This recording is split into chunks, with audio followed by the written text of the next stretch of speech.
நேற்று இந்த படம் பார்த்தேன். நான் பார்த்தேன்றத விட நல்ல வாய்ப்பு கொடுத்தாரு மாரியண்ணே. ரொம்ப நன்றிங்கண்ணே. இந்த படம் பார்த்துட்டு வெளியில் வரப்போ எல்லாத்துக்கும் என்ன ஒரு கணம் இருந்துச்சோ அதே கணம் தான் எனக்கு இருந்துச்சு.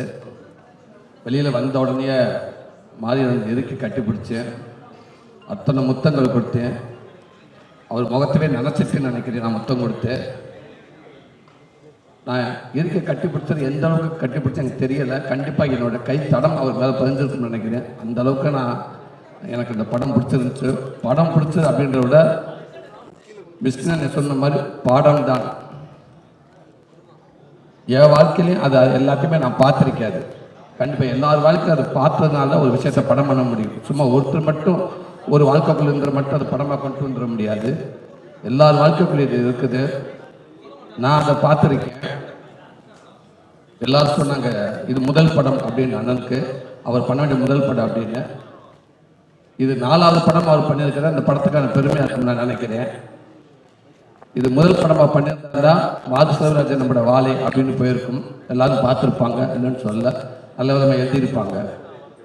அதற்கு முன்னாடி 3 படங்கள் பண்ணி மாது செல்வராஜன் தான் யார் அப்படின்னு ஒரு மிகப்பெரிய ஒரு பதிவை பண்ணிட்டு இப்போ நான் பண்ணுற என்னோட முதல் பதிவை இது வரைக்கும் அடிச்சதா சும்மா அது போர் கிடையாது, செக்ஸ் கிடையாது, இப்போ அடிக்கிற மாதிரி இதாண்டா செக்ஸு அப்படின்னு நினச்சி அடிச்ச மாதிரி இருக்குது இந்த படம். அதனால தான் இன்னைக்கு இவ்வளோ பெரிய மேடை, இத்தனை பெரிய இயக்குநர்கள், இன்னைக்கு தலை சிறந்த இயக்குநர்கள், சினிமாவுக்கு முக்கியமான டெக்னீஷியன்கள், தயாரிப்பாளர்கள், ஒட்டுமொத்த பேர் சேர்ந்து எப்படி ஒரு குடும்பத்தில் ஒரு நல்ல விஷயம் நடந்துச்சுன்னா அந்த உறவுகள் அத்தனை பேர் வந்து சேர்ந்து எப்படி அதை கொண்டாடுவாங்களோ அதே போல் இன்னைக்கு தமிழ் சினிமாவில் இருக்க உறவுகள் அத்தனை பேருமே வந்து இன்னைக்கு ஒருத்தர் இங்கே நிற்க வச்சு கொண்டாடுறாங்கண்டா அதற்கு தகுதியான ஆள் கண்டிப்பாக இந்த மாது செல்வராஜன் இருக்கான்ற நான் ரொம்ப ஆணித்தனமாக சொல்கிறேன்.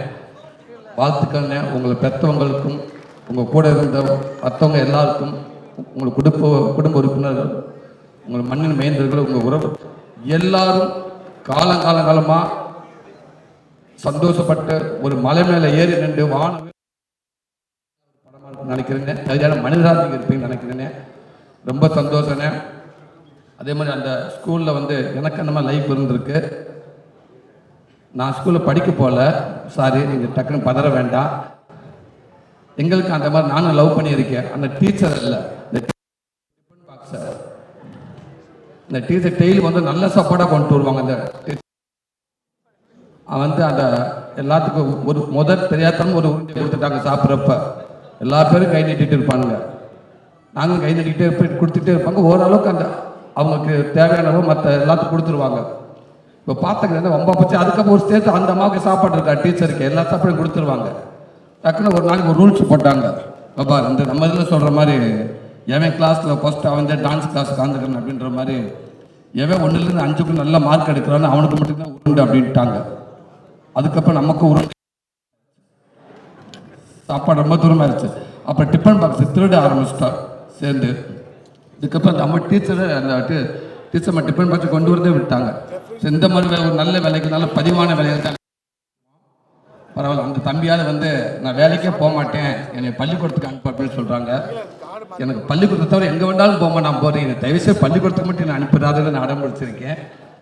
இன்னைக்கு அதை அவ்வளோ அழகாக அவ்வளோ சுவாரஸ்யமாக சூப்பராக சொல்லி ரசிக்க வச்சு சிந்திக்க வச்சு அப்படியே கொஞ்சமாக வந்து அப்படியே வந்து நம்ம வாழ்க்கைக்குள்ள தள்ளினீங்க பாருங்க. நடக்கக்கூடாத ஒரு சம்பவம் நடந்து இவ்வளோ இன்னல்ல இருந்து ஒரு மனுஷன் இவ்வளோ தூரம் கடந்து வந்து இன்னைக்கு வந்து இந்த காலத்தப்ப கும்பிடுவதற்கு கைகள் பத்தாதுனே. உண்மைக்கேனே அத்தனை கைகள் வந்து அவ்வளோ கும்பிடணும்னே. எவ்வளோ கஷ்டத்தை தாண்டி வந்திருக்கீங்க. ரொம்ப பெருமையாக இருக்குண்ணே, ரொம்ப சந்தோஷமாக இருக்குதுண்ணே. இந்த படத்தில் ஒர்க் பண்ண அத்தனை பேருக்கும் சொல்லி சந்தோஷ் நாராயணனே வாழ்த்துக்கண்ணே. ரொம்ப சிறப்பாக பண்ணியிருந்தீங்கண்ணே. நிறைய இடத்துல ரொம்ப பிரமாதமாக பண்ணியிருந்தீங்கண்ணே. அதே இடத்துல தேனி ஈஸ்வரண்ணே, நான் வெண்ணிலா கபடிக்குள்ள பண்ணுறப்போ முதல் கேமராமேன் நான் சினிமாவில் நான் அவரை பார்த்தது அவ்வளோ அற்புதமாக இருந்துச்சுங்க. சொல்லிக்கிட்டே போனேன், அவ்வளோ ஷார்ட்னேன், அவ்வளோ ஷார்ட் இருக்கு. இந்த படத்தை ஆரம்பித்த எண்டு வரைக்கும் நான் சொல்லிகிட்டே போயிருவேன். ஏன்னா இந்த மாதிரி படங்கள்லாம் நான் சொல்ல முடியும். கௌதம் வாஸ்தவன் சார் படங்கள் என்னால் சொல்ல முடியாது.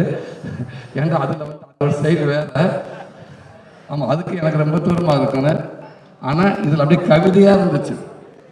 அப்படி இருந்துச்சு நிறையா அது அந்த பையன் ஓடியாந்து ஃபஸ்ட்டு அங்கே கீழே இருந்து கட்டில் கீழே எழுப்பி விட்டு வேகமாக ஓடியாந்து போகிற வழியில் அந்த டம்முன்னு பாலத்தை கீழே குதிச்சு அந்த தண்ணி அள்ளி முகத்தை கழுவிட்டு அள்ளி குடிச்சிட்டு போய் பாருங்க.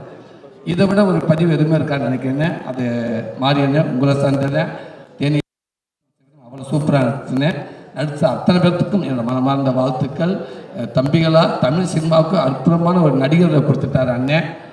அந்த செல்ல குட்டிகளுக்கு கட்டி பெத்தார்களுக்கு தங்க பெத்தார்களுக்கு மனமார்ந்த வாழ்த்துக்கள். எல்லாத்துக்கும் நன்றி. நன்றி.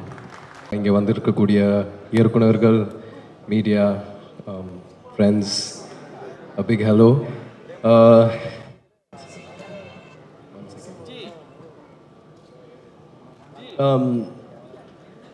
மாரி சார் பற்றி என்கிட்ட நிறைய கதைகள் இருக்குது. அவரோட ட்ராவல் பண்ண பைசனில் ட்ராவல் பண்ண ஜேர்னியில் நிறைய விஷயங்களை கற்றுக்கிட்டேன். ஆனால் அது அந்த மேடையில் பேச விரும்புகிறேன். வாழைங்கிற படத்தை நான் போன வருஷமே பார்த்துட்டேன். அண்ட் பார்த்ததுக்கப்புறம் மாரி சார் சொல்லியிருந்தார், இது அவரோட வாழ்க்கையில் நடந்த ஒரு விஷயம். எப்படி ஒரு மனிதர்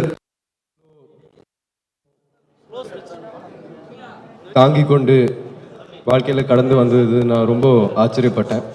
ஏன்னா இந்த மாதிரி இத்தனை சோக நினைவுகளையும்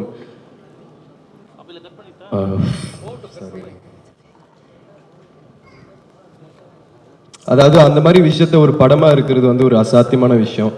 ஏன்னா மீண்டும் மீண்டும் அந்த விஷயத்த திருப்பி போய் உணர வேண்டியதாக இருக்கும். அது எடிட்டில் இருக்கலாம், டைரக்ட் பண்ணும்போது இருக்கலாம்.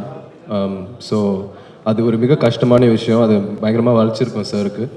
ஸோ ஆனால் இருந்தாலும் அவரோட கதைகள், அவரோட மக்களோட கதைகள் அது எல்லார்ட்டையும் போய் சேரணுன்றதுனால அவர் இரவும் பகலும் பார்க்காம உழைக்கிறாரு. எல்லா படத்துலையும் அப்படி தான் உழைக்கிறாரு. ஸோ அவரை வாழ்த்த எனக்கு வயசு இல்லை. ஆனால் இருந்தாலும் ஹார்ட் ஒர்க் அண்ட் விடாமுயற்சி இது ரெண்டு விஷயம் வந்து நான் முதல்ல நேரடியாக பார்த்தது வந்து எங்கள் அப்பாட்ட, அதுக்கப்புறம் மாரி செல்வராஜ் சார்கிட்ட தான். ஸோ அது வந்து நான் இங்கே சொல்ல விரும்புகிறேன். And I love you so much sir. Thank you. நன்றி. தேங்க்யூ. ஐ திங்க் நீங்கள் பேசும்பொழுது ஒரு பெரிய இம்பேக்ட் இருக்குன்னு நினைக்கிறேன். அவரோட ஒர்க் பண்ண எக்ஸ்பீரியன்ஸில் ஏதோ ஒன்று உள்ள ஓடிக்கிட்டே இருக்கு. லாட் ஆஃப் எமோஷன்ஸ் அது கன்வே ஆகுற மாதிரி ஒரு ஃபீல். உங்களுக்கு என்ன தோணுச்சு இந்த வாழை ட்ரெய்லர் பார்க்கும்போது? வாழை பற்றி நீங்கள் படம் பார்த்து, அதாவது ட்ரெய்லர் பார்க்கும்போது இந்த மாதிரி ஒரு சின்ன கிராமத்துலேருந்து வந்து ஒரு வாழைத்தோப்பில் வேலை பார்க்குற ஒரு பையனாக இருந்துட்டு இவ்வளோ கனவுகளை சுமந்து அதுக்கப்புறம் சென்னை வந்து கஷ்டப்பட்டு ஜெயிச்சு இங்கே வந்து உட்காந்துருக்கிறாருன்னா அதுக்கு மெயின் காரணம் வந்து அவரோட உழைப்பு தான், அவரோட தன்னம்பிக்கை தான், விடாமுயற்சி தான். ஸோ அவர்கிட்ட நான் நிறைய விஷயம் கற்றுருக்கேன். நான் அவர்கிட்ட நிறைய வாட்டி சொல்லியிருக்கேன், அவர் எனக்கு ஒரு அப்பா மாதிரி, ஒரு அண்ணன் மாதிரி, ஒரு குரு மாதிரின்ட்டு. ஸோ இங்கே நான் நிறைய விஷயம் சொல்லலாம், இருந்தாலும் புரியுது. அடுத்த படம் வரும்போது நான் கண்டிப்பாக பேசுவேன். ரஞ்சித் சார் ரொம்ப நன்றி. தங்கலானுக்காக ரொம்ப நன்றி. இந்த மாதிரி ஒரு படத்துக்காக நான் ரொம்ப வெயிட் பண்ணியிருந்தேன் அப்பாவை பார்க்க. And thank you. Thank you so much. All the best பைசனுக்காக. தேங்க்யூ. ஹலோ, எல்லாருக்கும் வணக்கம். இட்ஸ் பீன் லாங் டைம் இங்கே வந்து தமிழ் ஆடியன்ஸ் கிட்ட பேசிட்டு. So I am really nervous. First of all about Vaazhai. இது I don't think Vaazhai is a cinema. I think it's a slice of life. அப்போது எனக்கு தெரியாத like I think lot of people doesn't know a life like that. It's Mari's life.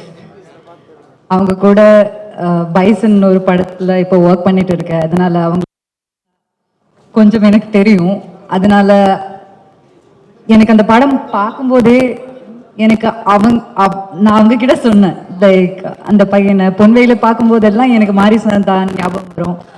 And வந்த போதெல்லாம் ஐ saw him and the life he has lived with the entire village or the people there.